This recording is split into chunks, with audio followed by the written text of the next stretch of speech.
자, 안녕 친구들. 우리 2번 문제 같이 한번 볼게요. 다음 자료를 보고 물음에 답하시오. 자료 먼저 보도록 할게요. 자료 1. 3.1운동의 시기별 시위 횟수와 투쟁 형태입니다. 일제와 충돌했던 횟수, 일제의 발포, 합계 이렇게 나와 있고요. 폭력 시위였을 때 일제와 충돌했던 내용들 사료로 나와 있고요. 자, 자료 2에서는 3.1운동으로 검거된 사람들의 직업별 구성이 나와 있습니다. 선생님이 아까 1번 문제 피드백했을 때 이야기를 했었죠. 이 3.1운동은 처음부터 무장시위였습니까? 아니었죠. 3.1운동은 일단은 1단계, 그리고 2단계, 3단계로 나눌 수가 있어. 근데 여기서 1단계를 우리가 점화기라고 해. 불을 지피는 거지. 불을 점화하다. 점화기라고 해. 이 점화기는 크게 두 가지를 나눌 수가 있어. 첫 번째는 서울 태화관에서, 잘 안 보이지? 자, 서울 태화관에서 민족 대표였었던 29명이 33명의 이름을 걸고 여기에서 독립선언서를 낭독했었던 게 바로 점화기 첫 번째야. 그러니까 사람들이 원래 태화관에서 이 사람들이 독립선언서를 낭독하기로 했던 거였어? 그건 아니었었단 말이야. 사람들이 생각을 해보니까 야, 왜 이렇게 시간이 지나도 우리 민족 대표들 안 오는 거야? 라고 하니 안 되겠다, 우리라도 하자 라고 해서 탑골공원에서 우리 시민과 학생들이 증축이 돼가지고 여기에서 독립선언서를 낭독하면서 만세 시위가 펼쳐지게 되는 것이다. 자, 2단계 한번 볼게요. 2단계에서는요, 우리 학생들이 조금 중심이 돼서 원래는 어떻게 했어? 시위 만세 하면서 수도권을 중심으로 점점 확산이 되다가 우리 대표적으로 유관순 열사님, 이화학당의 유관순 학생이었잖아. 당시에 유관순 학생이 자기 고향으로 내려갔어. 고향이 이 지금의 천안, 병천, 아우네 시장에 가가지고 여기서 아저씨들 저희 얘기 좀 들어보세요. 독립 만세 이렇게 하면서 여기 도시에 살고 있는 사람들, 주요 도시를 위주로 확산시키는 주요 도시 확산기였다. 그래서 우리가 이때를 도시 확산기라고 이야기를 하기도 해요. 그러면서 사람들이 그러네 학생 말이 맞아 하면서 대한독립 만세 했던 비폭력 시위였었다. 1단계, 2단계는 비폭력 시위였었다.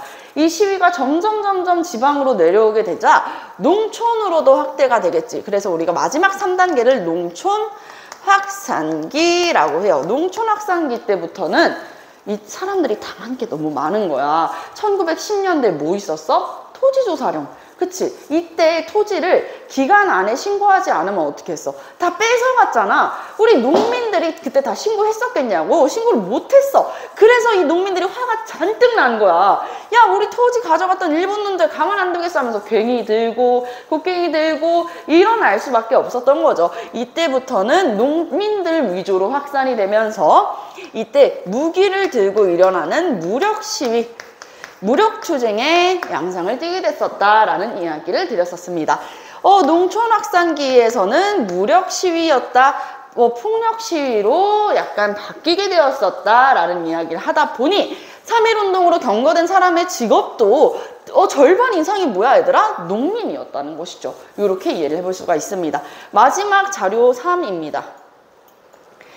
마지막 자료 3 같이 한번 볼게요. 3.1운동에 대한 각국의 반응. 일본은 조선의 독립을 허용하지 않기 때문에 윌슨 대통령의 선언은 일본 제국 영토 내에는 적용되지 않는다. 선생님, 근데 우드로 윌슨 미국 대통령이 파리 평화회의에서 분명 민족자결주의 얘기하면서 야, 약소국들아 잘 들어. 너네들도 이제 너네 나라의 운명은 너희들이 정해야지 라고 얘기해놓고서는 이게 뭐 하는 짓이에요? 왜 일본 제국 영토 내에는 적용되지 않는 거예요? 이 윌슨의 민족자결주의는 어디에만 해당이 됐어? 그렇지, 세계 1차 대전 패전국들에만은 해당이 됐었던 거야. 예를 들면 독일, 오스만 제국, 오스트리아, 헝가리 제국 이런 나라들만 해당이 됐었던 거야. 헐, 어떡합니까? 그러면 당시에 영국 따라가지고 연합국에 참전해 있었던 일본은 승전국이었기 때문에 일본은 해당되지가 않았었던 것이었죠. 자, 일본 제국 영토 내에는 적용되지 않는다. 요컨대 일본이 조선을 제국 영토 일부로 만든 것이 확실하기 때문에 이제 조선을 그 이전의 상태로 되돌려 놓자는 제안은 아무래도 불가능하다. 우리가 식민지배 이전의 상태로, 한마디로 1910년대 한일병합조약 이전의 상태로 돌려놓기에는 아무래도 그건 불가능하겠다라고 이야기를 하고 있는 거야. 자, 반대 중국 교유는 첫째, 정의의 결과는 무기 없는 혁명이라는 점. 둘째는 안 될 것을 알면서도 가만한 운동. 셋째는 단순한 학생혁명이다. 학생들이 일으킨 혁명이다. 중국이 바로 옆에서 공통의 적인 일본에게 과감한 저항운동이 일어났는데 우리가 왜 가만히 있어야 하는가? 중국에선 이렇게 이야기를 했대. 와, 이거 되게 과감한 시민운동이다. 학생들이 중축이 되어가지고 일어났던 대단한 운동이다 라는 이야기를 하고 있는 거야. 3.1운동에 대한 내용이네요. 그러면 자, 자료 1과 자료 2를 참고해가지고 3.1운동 전개의 양상을 추론한 것으로 옳은 것을 고르는 문제. 민족유일당을 결성할 수 있는 공감대가 형성되었다라고 하는데, 이 민족유일당은 1920년대 중반, 이때 상하이나 베이징, 아니면 이제 또 만주 등에서 우리나라 사람들의 이 독립운동 기지들을, 민족 단체들을 하나로 뭉치게 만들려고 했었던 운동이었었던 거야. 요거는 1920년대 중반이기 때문에 3.1운동이 펼쳐졌던 1919년도의 내용과는 거리가 있다. 자, 사회주의자와 연결된 비합법적 혁명운동으로 발전했다. 사회주의자? 갑자기 선생님 사회주의자가 나왔네요. 여기 또 선지 중에 사회주의 남아있는 선지 뭐 있어? 4번 있죠. 4번 사회주의 사상의 영향을 받아 노동자 농민이 주도층으로 두드러졌다. 자, 여기에서 사회주의에다가 동그라미를 한번 쳐봅시다. 이 문제 어렵지 않게 푸는 방법 알려줄게요. 시대의 흐름을 알으면 여러분들이 문제를 더욱 빠르게 풀어볼 수 있습니다. 선지 하나하나 곱씹을 필요 없어요. 1919년이잖아. 지금 아직까지 1910년대야. 우리나라에 사회주의라는 사상이 본격적으로 들어오고 본격적으로 사회주의 운동이 시작됐던 시점은 1920년대였어. 선생님, 근데 레닌이 혁명에 성공해가지고 레닌이 약소국들한테 독립을 약속하면서 내가 너희들을 지원해줄게 라고 약속했던 민족 자결의 원칙을 얘기했던 건 1917년이었잖아요 라고 얘기하는 똑순이들도 있을 거야. 하지만 그건 레닌이 발표했던 거고 실제로 우리한테 큰 영향을 준 건 아니야. 우리가 이 사회주의라는 사상이 정말 본격적으로 들어왔던 건 1922년 레닌이 소비에트 사회주의 연방국가라는 최초의 사회주의 국가를 만들고 나서부터였던 거지. 사실 이 나라에서 여러 당들이 있을 거 아니야, 얘들아. 이 당에서 볼셰비키 당도 있을 거고 여러 당들이 있을 건데 레닌도 그 중에 한 명이었던, 어떻게 보면 운동가이자 정치인이었던 거야. 그러면 레닌이 이야기하는 거를 찬성하는 사람들도 많았겠지만 우리나라 안에서는 지금 나라가 이렇게 혼란한 무단 통치기인데 어떻게 다 알았겠냐고, 그치?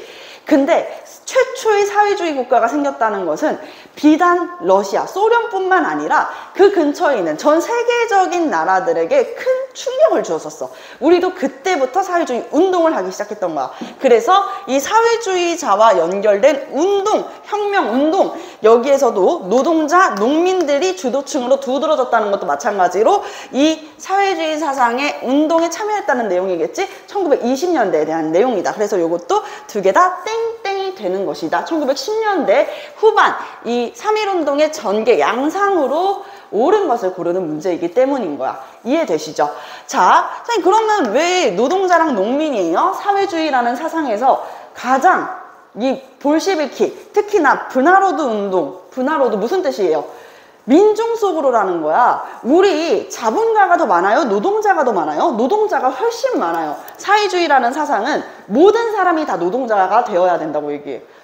일하라는 건가? 아니지. 뭐냐면 모든 사람들이 같이 공동이서 생산하고 공동이서 분배하는 나라가 돼야 된다고 얘기하는 거야. 일부 사람들만 이제 부를 축적할 수 없도록. 사유재산이 생기면 욕심이 더 생기겠지. 여러분들 통장에 열심히 일하면 통장에 열심히 일하는 사람에 따라 가지고 뭐 100만 원이 들어가고 50만 원이 들어가고 70만 원이 들어갈 수도 있어.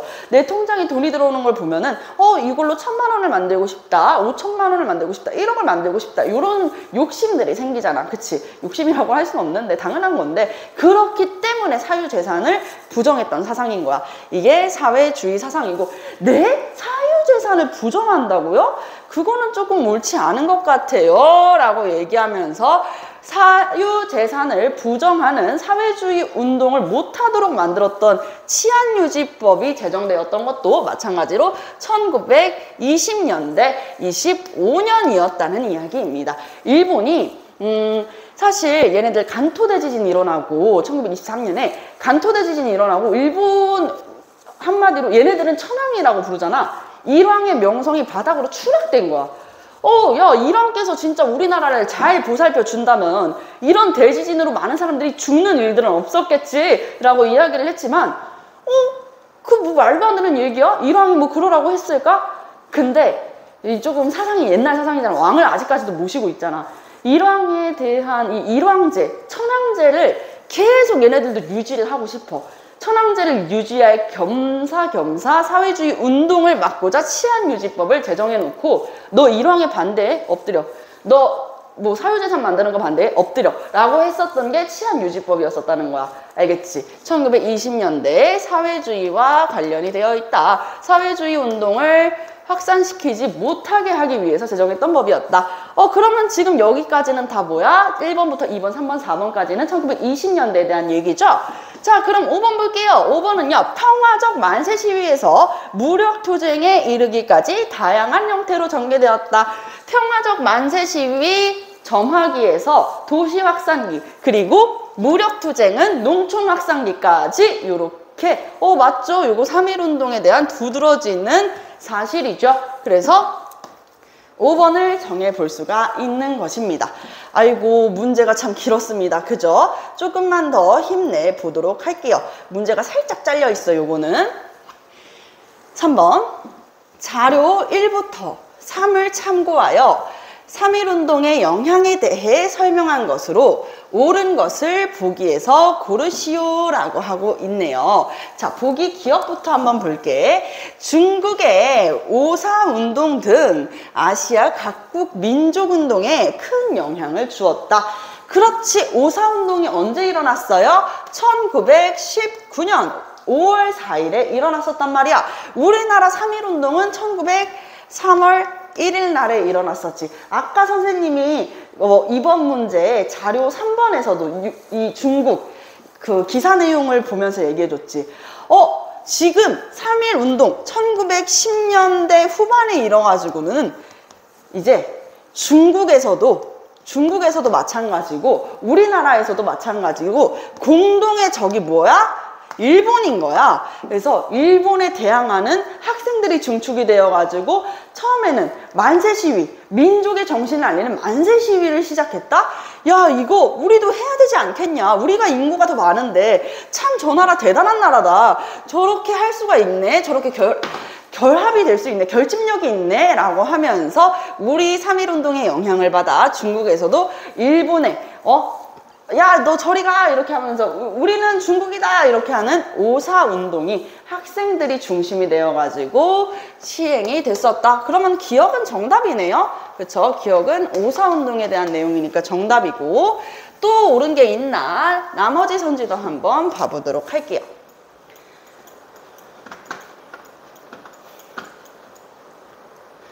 네, 나머지 선지도 한번 보도록 하겠습니다. 대한민국 임시정부에서 민주공화정을 수립하게 되었다. 자, 대한민국 임시정부 3.1운동 이후에 1919년 3월 달에 이제 임시정부니까 4월 달에 이제 제정이 되었었죠. 그치? 어디에서? 충칭이야? 아니지. 대임정이 처음에 만들어졌던 거는 상하이였지. 상하이 임시정부가 수립되면서 민주공화정을 수립하게 되었다. 선생님, 민주공화정이라고 그러니까 뭔가 틀린 말 같아요. 아니야, 공화정이 맞지. 이제 고종께서 돌아가셨잖아, 얘들아. 왕이 없으니까 왕이 아니라 이제 나라를 운영하는 거. 나라를 운영하는 건 의회, 나라의 의원들이 이끌어갈 수 있는 공화정을 추정했다. 여기 공화정에서는 왕이 없는 걸 얘기한다. 고종께서 돌아가셨으니까요. 그래서 민주라는 것은 무엇이야? 나라의 주권은 누구한테 있는 거야? 우리한테 있는 거야. 그래서 국민이 국가의 주권을 갖게 되는 민주공화정을 수립하게 된 것도 사실이 되겠습니다. 대임정이 만들어졌다. 자, 그리고 디귿, 무장투쟁의 필요성이 대두되어 해외 독립운동의 기지를 건설하기 시작했다. 자, 지금 애들아, 우리 1919년 3.1운동 이후에 영향을 같이 알아보고 있는 거잖아. 근데 무장투쟁의 필요성이 대두됐대. 우리 1910년대 뭐였어요? 1910년대는 무단통치기였었지? 이 무단통치기 때 대체 왜 가만히 있다가 이제 3.1운동 이후에야 무장투쟁을 했겠어? 아니야. 우리 무단통치기 시작하면서부터 사실 이 무장투쟁의 필요성은 계속 꾸준하게 느꼈었단 말이야. 대표적으로는 이제 경학사가 있었죠. 경학사가 1911년에 설립이 되었었고, 이뿐만 아니라 여러분들 지난 1학기 기말고사 때 나왔어요. 신흥 강습소가 나중에 시간이 지내가지고 신흥 무인학교가 되는 것이죠. 그러면은 요거는 다 지금 연도를 봐봐. 언제야? 무단통치 시작하고 바로였어. 아, 요거는 더 일찍이 1910년대 3.1운동이 일어나기 전부터 있었구나 라고 이해를 해볼 수가 있는 거야. 그래서 요거는 땡. 자, 리을, 민족 자결주의에 따라 우리 독립에 대한 각국의 지지 선언이 있게 되었다. 자, 민족 자결주의에 따라 우리 독립에 대한 각국의 지지가 있었나요? 각국의 지지가? 아니지. 어떻게 각국의 지지가 있어? 우리 독립에 대한 각국의 지지? 아까 저기 윌슨이 한 얘기 봤어? 아까 미국에서 뭐라 그랬어? 너네들은 승전국의 식민지이기 때문에 그건 조금 어려울 것 같네. 히히. 왜? 아니, 사실 민족 자결주의라는 것은 이 패전국 식민지들만 해당이 되는 거고 승전국 식민지는 해당이 안 되는데, 이 세계 1차 대전에서 일본은 연합군 편이었잖아. 그치? 연합국이 승전국이잖아. 그래서 안 돼 라고 얘기를 하는 거야. 헐, 그럼 우리는 안 되는 거야, 아예? 너네들은 포함이 안 돼. 헐, 우리가 이제 지지를 받진 못했다는 것이죠. 그래서 정답은 기억, 아까 5.4운동과 여기 대임정이 만들어졌다라는 내용이 들어간 1번. 요 1번이 정답이 되겠습니다. 어렵지 않은 문제였고요. 한 가지만 더 이야기를 하면은, 요거는 1910년대에 이제 무장투쟁의 필요성이 대두되어서 해외 독립운동 기지가 만들어진 거라면은, 그치, 만주 쪽에. 그러면 또 다른 게 있었어. 뭐가 있어? 상하이에서 만들어졌던 신한 청년당. 이 신한 청년당 같은 경우에는 김규식, 여운형, 그리고 또 민족운동가였었던 신채호 등이 이제 중심이 되어가지고, 특히 이 독립청원서를 파리 강화회의 때 김규식 선생님이 들고 가게 되는 것이었죠. 요거 신한청년단이 만들어졌던 시기는 1918년이었어, 얘들아. 파리 강화회의도 1918년에 열렸었고, 그러면은 요 시기도 3.1운동 전이었다라는 것까지 이해를 해볼 수가 있는 것이죠. 어렵지 않게 풀어볼 수가 있었습니다.